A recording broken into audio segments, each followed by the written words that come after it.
उसके स्वर की आर्द्रता ने मुझे छू लिया। एकाएक ही मुझे लगने लगा कि रात बड़ी सुहावनी हो चली है। हम दूर निकलकर अपनी प्रिय टेकरी पर जाकर बैठ जाते हैं। दूर दूर तक हल्की सी चांदनी फैली हुई है और शहर की तरह यहाँ का वातावरण धुएं से भरा हुआ नहीं है।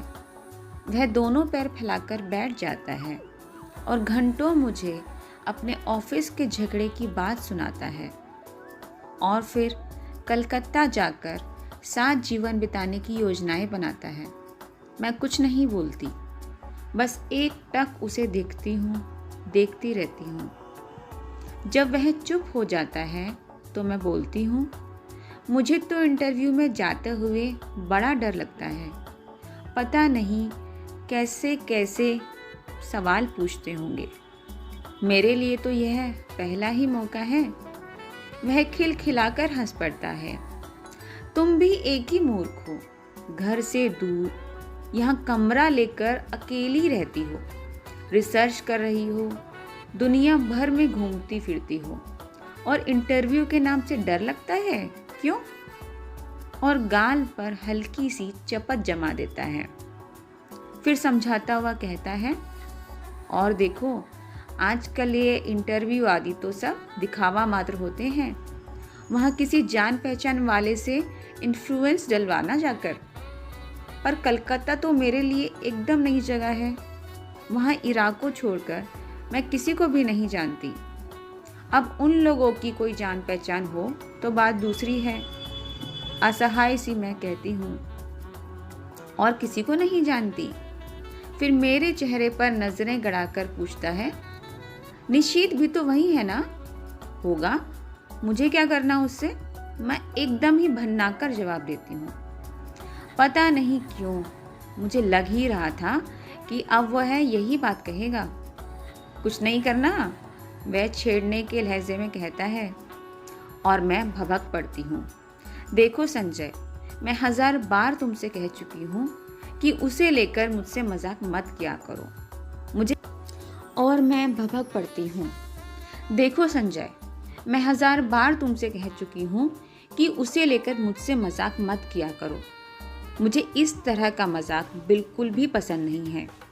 वह खिलखिलाकर हंस पड़ता है, पर मेरा तो मूड ही खराब हो जाता है। हम लौट पड़ते हैं। वह मुझे खुश करने के इरादे से मेरे कंधे पर हाथ रख देता है। मैं झपट कर हटा देती हूँ। क्या कर रही हो? कोई देख लेगा तो क्या कहेगा? कौन है यहाँ जो देख लेगा? और देख लेगा तो देख ले, आप ही कुड़ेगा। नहीं, हमें पसंद नहीं यह बेशर्मी। और सच ही मुझे रास्ते में ऐसी हरकतें पसंद नहीं, चाहे रास्ता निर्जन ही क्यों ना हो, पर है तो रास्ता ही। फिर कानपुर जैसी जगह। कमरे में लौटकर मैं उसे बैठने को कहती हूँ, पर वह बैठता नहीं, बस बाहों में भरकर एक बार चूम लेता है। यह भी जैसे उसका रोज का नियम है। वह चला जाता है। मैं बाहर बालकनी में निकलकर उसे देखती रहती हूँ। उसका आकार छोटा होते होते सड़क के मोड़ पर जाकर लुप्त हो जाता है। मैं उधर ही देखती रहती हूँ, निरुद्देश्य सी, खोई खोई सी। फिर आकर पढ़ने बैठ जाती हूँ। रात में सोती हूँ तो देर तक मेरी आंखें मेज पर रखे रजनीगंधा के फूलों को निहारती ही रहती हैं। जाने क्यों, अक्सर मुझे भ्रम हो जाता है कि ये फूल नहीं, मानो संजय की अनेकानेक आंखें हैं जो मुझे देख रही हैं, सहला रही हैं, दुलार रही हैं। और अपने को यूं असंख्य आंखों से निरंतर देखे जाने की कल्पना से मैं लजा जाती हूँ।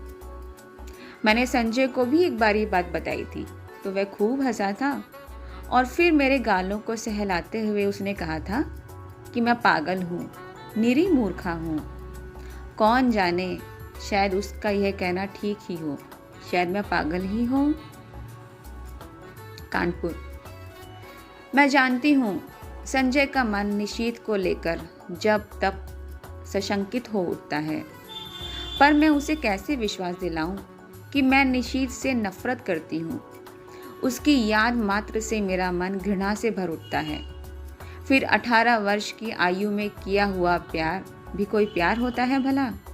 निरा बचपन होता है, महज पागलपन।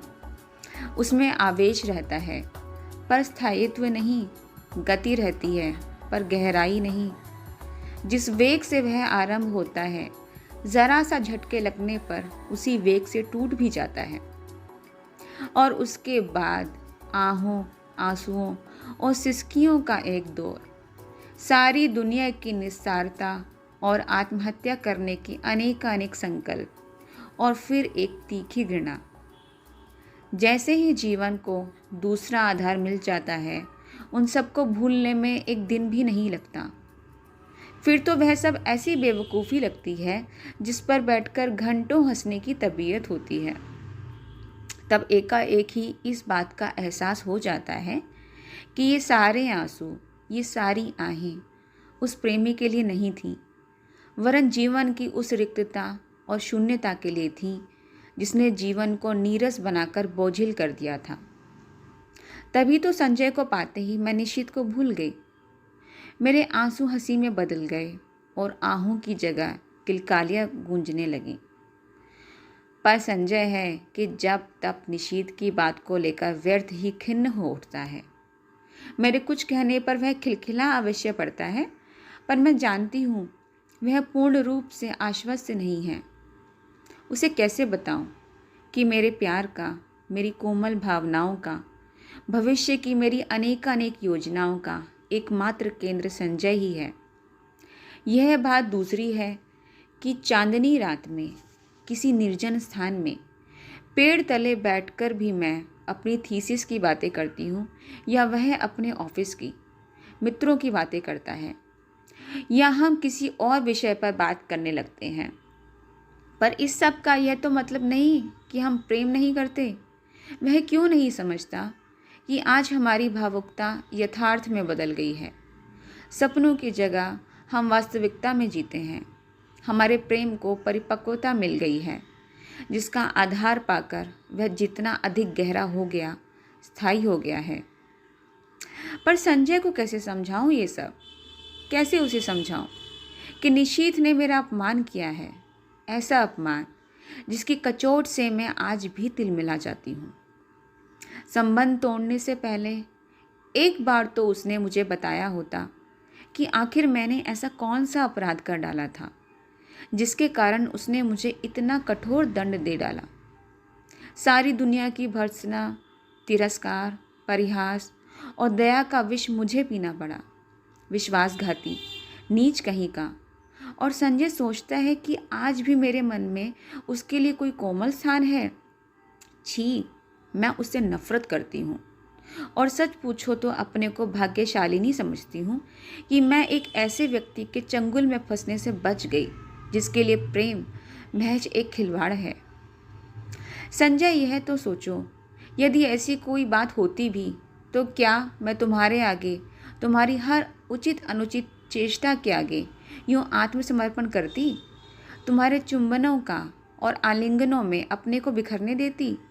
जानते हो, विवाह से पहले कोई भी लड़की किसी को इन सब का अधिकार नहीं देती, पर मैंने दिया। क्या केवल इसीलिए कि मैं तुमसे प्यार करती हूँ, और बहुत प्यार करती हूँ? विश्वास करो संजय, तुम्हारा मेरा प्यार ही सच है। निशीथ का प्यार तो मात्र छल था, भ्रम था, झूठ था। परसों मुझे कलकत्ता जाना है। बड़ा डर लग रहा है। कैसे क्या होगा? मान लो मैं इंटरव्यू में बहुत नर्वस हो गई तो? संजय को कह रही हूँ कि वह भी साथ चले, पर उसे ऑफिस से छुट्टी ही नहीं मिल सकती। एक तो नया शहर, फिर इंटरव्यू। अपना कोई साथ होता तो बड़ा सहारा मिल जाता। मैं कमरा लेकर अकेली रहती हूँ, यूँ अकेली घूम फिर भी लेती हूँ। तो संजय सोचता है मुझ में बड़ी हिम्मत है, पर सच बड़ा डर लग रहा है। बार बार मैं यह मान लेती हूँ कि मुझे नौकरी मिल गई है और मैं संजय के साथ वहाँ रहने लगी हूँ। कितनी सुंदर कल्पना और कितनी मादक। पर इंटरव्यू का भय मादकता से भरे इस स्वप्न जाल को छिन्न भिन्न कर देता है। काश संजय भी किसी तरह मेरे साथ चल पाता। गाड़ी जब हावड़ा स्टेशन के प्लेटफॉर्म पर प्रवेश करती है तो जाने कैसी विचित्र आशंका, विचित्र भय से मेरा मन भर जाता है। प्लेटफॉर्म पर खड़े असंख्य नर नारियों में मैं इरा को ढूंढती हूँ। वह कहीं दिखाई नहीं देती। नीचे उतरने की बजाय खिड़की में से ही दूर दूर तक नज़रें दौड़ाती हूँ। फिर एक कुली को बुलाकर अपना छोटा सा सूटकेस और बिस्तर उतारने का आदेश दे मैं भी नीचे उतर पड़ती हूँ। उस भीड़ को देखकर मेरी दहशत और बढ़ जाती है। तभी किसी के हाथ के स्पर्श से मैं बुरी तरह चौंक जाती हूँ। पीछे देखती हूँ तो इरा खड़ी है। रुमाल से चेहरे का पसीना पोंछते हुए कहती है, ओफ, तुझे ना देखकर तो मैं घबरा रही थी कि तुम्हारे बिना मैं कैसे घर पहुँचूँगी। बाहर आकर टैक्सी में हम लोग बैठ जाते हैं। अभी तक मैं स्वस्थ नहीं हो पाई हूँ। जैसे ही हावड़ा पुल पर गाड़ी पहुँचती है, हुगली के जल को स्पर्श करती हुई ठंडी हवाएं तन मन को एक ताजगी से भर देती हैं।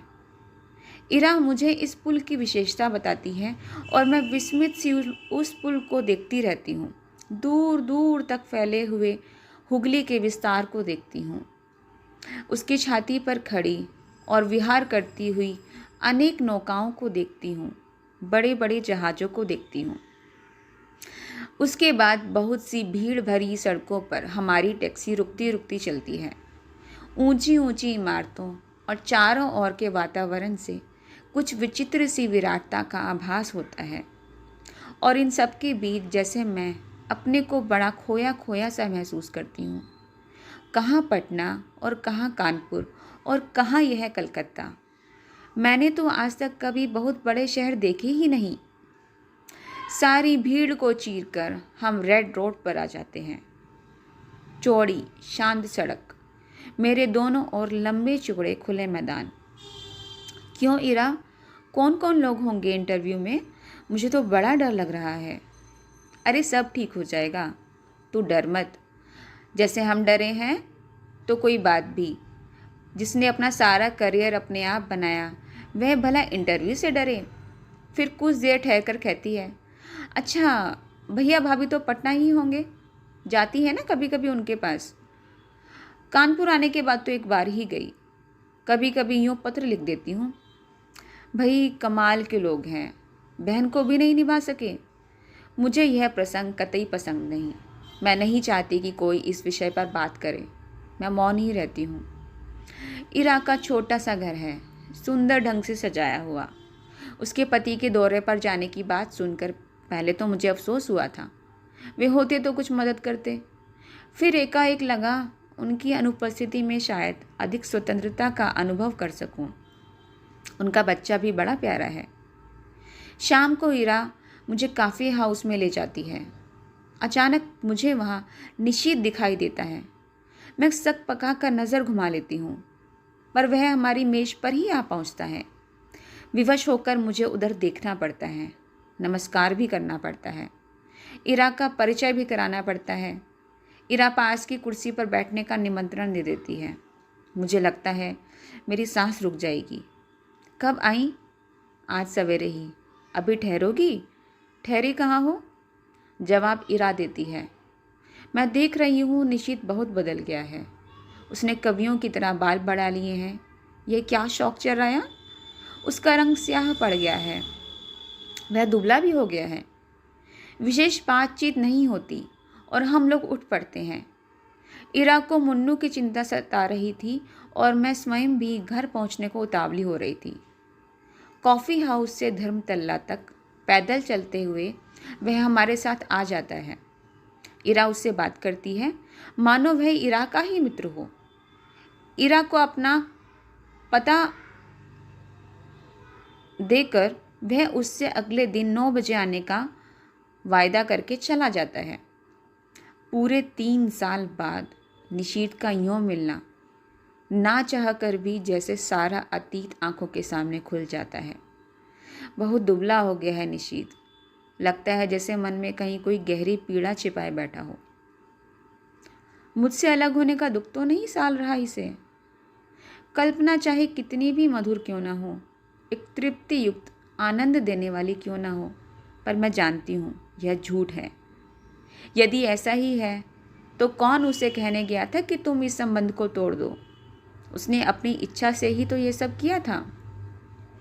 एकाएक ही मेरा मन कटु हो उठता है।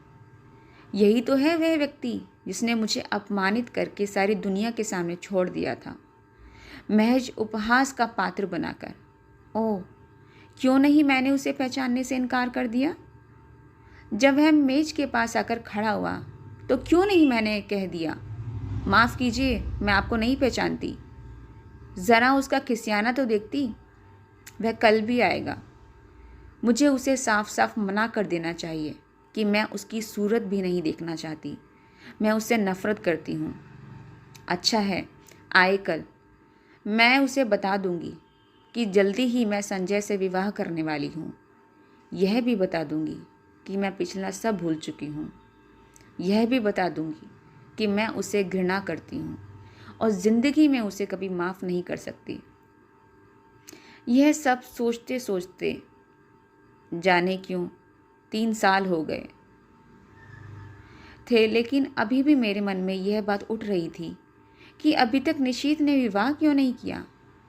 करे ना करे, मुझे क्या वह आज भी मुझसे कुछ उम्मीद रखता है? मूर्ख कहीं का। संजय, मैंने तुमसे कितना कहा था कि तुम मेरे साथ चलो, पर तुम नहीं आए। इस समय जबकि मुझे तुम्हारी इतनी इतनी याद आ रही है, बताओ मैं क्या करूं?